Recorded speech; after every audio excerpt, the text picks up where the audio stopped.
Rajampet parliament నియోజకవర్గం పైన మొత్తం అందరి చూపు కూడా ఉంది. ఎందుకంటే 25 లోక్సభ స్థానాలు ఉన్నప్పటికీ కూడా రాజంపేట పైనే ఎక్కువ ఫోకస్ ఎందుకుంది అంటే, ఒకటి మాజీ ముఖ్యమంత్రి కిరణ్ కుమార్ రెడ్డి బీజేపీ నుంచి అంటే కూటమి నుంచి పోటీ చేస్తున్నారు. రెండో వైపు మిథున్ రెడ్డి పోటీ చేస్తున్నారు. ఆయన ఎంపీగా ఆల్రెడీ సిట్టింగ్ ఎంపీగా ఉన్నారు. కాబట్టి ఇద్దరు కూడా మొత్తం రాష్ట్ర వ్యాప్తంగా తెలిసిన పర్సన్స్. సో ఇద్దరికి ఎలా ఉండబోతోంది ఈ రాజంపేట పార్లమెంటుకి సంబంధించిన ప్రజలు ఇద్దరిలో ఎవరిని ఎంచుకోబోతున్నారు అనేది మొత్తం ఎంటైర్ స్టేట్ మొత్తం కూడా హాట్ టాపిక్గా మన నేపథ్యంలో కొంతమంది మహిళలు ఉన్నారు. ప్రస్తుతం నేనైతే మదనపల్లిలో నియోజకవర్గంలోనే రాజంపేట పార్లమెంట్లో కీలకమైన నియోజకవర్గం. ఈ నియోజకవర్గ ఓటర్లు మోస్ట్లీ డిసైడ్ ఫ్యాక్టర్ కింద భావిస్తూ ఉంటారు. ఎందుకంటే ఇక్కడ ప్రజలు ఏది ఎక్కువగా ఎవరిని ఎక్కువగా నమ్మితే వాళ్ళు మోస్ట్లీ ఎంపీ అవుతారు అనేది ఎక్కువగా ఉంటుంది. కాబట్టి కొంతమంది ప్రస్తుతం మహిళలు మేడం మదనపల్లికి సంబంధించి చాలా కీలకం, ఇక్కడ ఓటర్లు చాలా కీలకం. సో మీరేం చెప్తారు? కిరణ్ కుమార్ రెడ్డి మాజీ ముఖ్యమంత్రి, మిథున్ రెడ్డి గారేమో సిట్టింగ్ ఎంపీ. సో మీరు ఎటువైపు చూస్తారు? మేము ఎంపీ మిథున్ రెడ్డి ప్రజెంట్ ఉన్న మిథున్ రెడ్డి వైపే చూస్తామండి. రీజన్ ఏంటండి? మిథున్ రెడ్డి ఎందుకు కావాలి, కిరణ్ కుమార్ రెడ్డి ఎందుకు వద్దు మీకు? మిథున్ రెడ్డి ఎప్పుడు ప్రజల్లో నిరంతరం పార్ట్ టైం జాబ్ లాగా కాకుండా ఫుల్ టైం పాలిటిక్స్లో ఎప్పుడూ ఉంటూ ప్రజల సమస్య పట్ల ఉత్సాహంగా పాల్గొంటూ సమస్యలన్నీ పరిష్కరించే దాంట్లో మిథున్ రెడ్డిని మించిన నాయకులు ఎవరు లేరు. ఇంకా కిరణ్ కుమార్ రెడ్డి అంటారా, ఆయన ఈ ఆంధ్రప్రదేశ్కి ఉమ్మడి ఆంధ్రప్రదేశ్కి సీఎంగా ఉండి, అంటే సీఎం అంటే ఇంకా దానికి మించి పోస్ట్ లేవండి, ఆ సీఎంగా ఉన్న పోస్ట్లో అనుభవించి కూడా ఆ తరువాత ఆంధ్రప్రదేశ్ని విడగొట్టిన దాంట్లో ఆయన పాత్ర ఉంది. ఆ తర్వాత ఆయన విడగొట్టే దాంట్లో సోనియా గాంధీతో మాట్లాడుకొని చెప్పులు గుర్తుకు నిలబడి చెప్పులు గుర్తుకి పార్టీ పెట్టి నిలబడినారు. అది ఒక ఇంపాక్ట్ ఆయన మీద పడుతుంది. అవి రెండూ కాకోకుండా కరోనా టైంలో ఇప్పుడు ఈ కాన్స్టిట్యున్సీకి పక్క కాన్స్టిట్యున్సీ పీలర్ కాన్స్టిట్యున్సీ, అక్కడ ఎమ్మెల్యేగా ఆయన నిలబడిన తర్వాతే సీఎం అయినారు.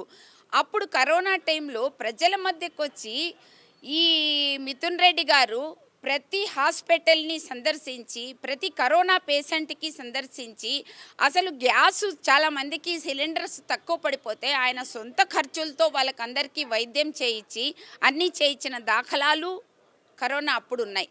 అదే కాకోకుండా ఇప్పుడు కిరణ్ కుమార్ రెడ్డి మీద ముందు అభియోగం కూడా ఉంది.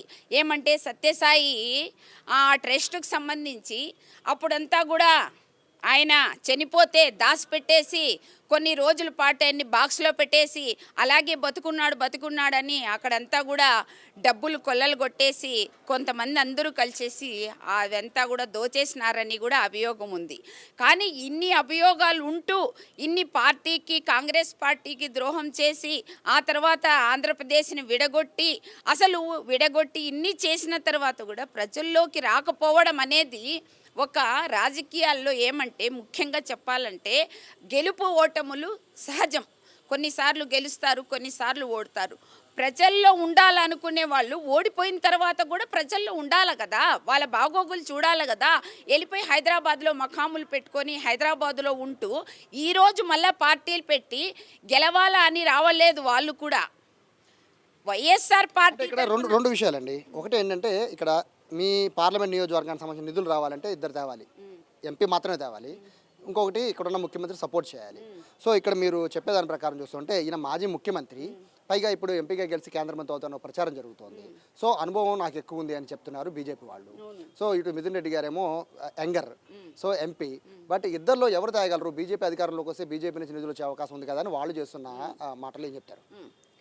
చూడండి, సెంట్రల్లో ఏ పార్టీ వస్తుంది అనేది పక్కన పెట్టేస్తే అనుభవం ఉందా అనుభవం లేదా అని కాదు, మనకు ప్రజలకు ఏదో చేయాలా అని తాపత్రం ఉండాలా. ఇప్పుడు జగనన్న చూస్తే రాష్ట్రానికి అప్పుడు రాష్ట్రం విడిపోయి తెలంగాణ ఆంధ్రప్రదేశ్ రెండుగా విడిపోయిన తర్వాత జగన్ అసలు పరిపాలించలేడు, జగన్ ఏమీ చేయలేడు, అప్పుల్లోకి నెట్టేస్తారంటే ఎలా అయితే సంపదను సృష్టించుకొని జగనన్న ఎలా అయితే ప్రజలకు పథకాలు వేశారో దానికి నిదర్శనం ఇప్పుడు మిథున్ రెడ్డి గారు కూడా. మిథున్ రెడ్డి పాత్ర ఎక్కువ ఉంటుంది.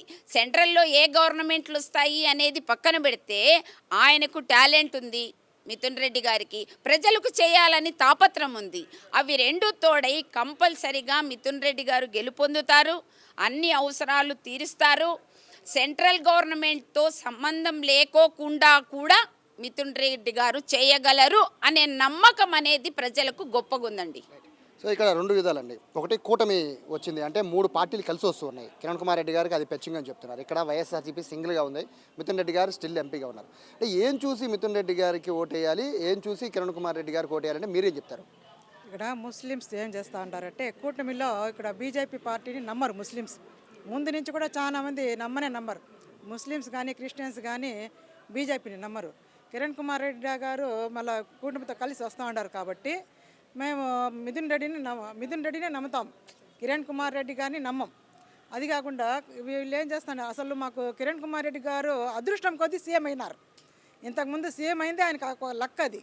అప్పుడు మన వాళ్ళని మాకు ఎంత ఏం చేసినారంటే వాళ్ళు రాష్ట్రాన్ని విడిగొట్టినప్పుడు మాకు గుండెకాయ వెళ్ళిపోయినట్టు అయిపోయింది. హైదరాబాద్ వెళ్ళిపోతే మేము చాలా లాస్ అయిపోయినాం. మా వాళ్ళంతా చాలా లాస్ అయిపోయి మేము ఇప్పుడు కూడా కోలుకోలేకుండా పోతా ఉన్నాం. ఇట్లాంటి టైంలో మేము కిరణ్ కుమార్ రెడ్డి గారిని ఎందుకు వేస్తామండి? మా మిథున్ అన్నగానికే మేము వేస్తాం, వేరే వాళ్ళకి మేము వేయము. మేము గెలిపించుకునేది కూడా మన జగన్ అన్నకి మిథున్ అన్నకే తప్పించి అసలు కిరణ్ కుమార్ రెడ్డి అసలు కూటమితో మేము ఇప్పుడు వేరే వాళ్ళ పార్టీ వచ్చినా కూడా ఎవ్వరు కూడా వెయ్యరు. అసలు కూటమి ఇక్కడ మీరు కిరణ్ కుమార్ రెడ్డిని వ్యతిరేకించడానికి కారణం ఏంటంటే బీజేపీతో వెళ్తున్నాడనా, లేకపోతే మీకు అసలు అందుబాటులో లేడనా? అందుబాటులో లేరేనే కాదండి, ఆయన తను మొదటి నుంచి కూడా ఏం రాష్ట్రానికి ఏం చేసింది లేదు. తను మన సీఎంగా ఉన్నప్పుడు కూడా అసలు వాళ్ళు మనకు ఎప్పుడు కూడా కలిసిమెలిసి ప్రజల్లో లేదు. మన మిథున్ అన్న ఉన్నట్టు ఎప్పుడు కూడా వాళ్ళు లేరు. కాబట్టి మేము మిథున్ అన్నకే మేము మా అమ్మాయి. ఇక్కడ ప్రజలు చాలా కీలకం ఉన్న మొత్తం ఎంటైర్ మదనపల్లి చాలా కీలకము ఈ పార్లమెంట్ పరిధిలో. సో ఇక్కడ ఓటర్లని ప్రభావితం చేసే అవకాశం ఉంది అనే దానిపైన ఒకటి చూపిస్తారు బీజేపీ వాళ్ళు.